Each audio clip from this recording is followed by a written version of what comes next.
Balitang lokal, mga update sa Central Luzon na maa-access anumang oras, kahit saan.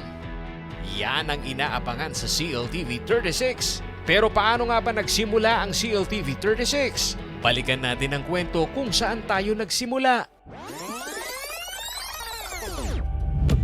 1991, matapos ang trahedyang dulot ng pagsabog ng bulkang Pinatubo, kinailangan ng mga mamamayan ng Central Luzon ang akses sa balita at impormasyon. Bilang sagot sa problemang ito, sinimulan ng Kapampangan businessman na si Levi P. Laus ang pagtatag ng istasyong pangrehiyon. 1995, ipinanganak ang Radio World Broadcasting Corporation at mula noon, mas lalong naging madali ang komunikasyon at pagbibigay ng tulong sa mga nangangailangan.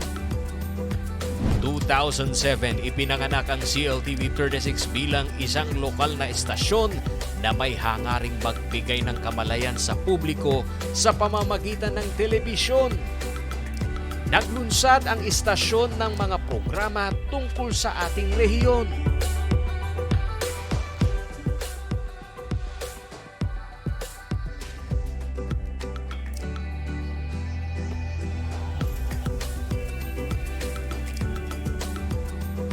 At ang kwento ng CLTV 36 bilang bahagi ng komunidad ay hindi lang dito nagtatapos. Dahil hanggang ngayon, kasama kayo. Tuloy-tuloy pa rin ang pag-aatid ng mga programang lokal at makarehiyon anumang oras, kahit saan. CLTV 36, atin to!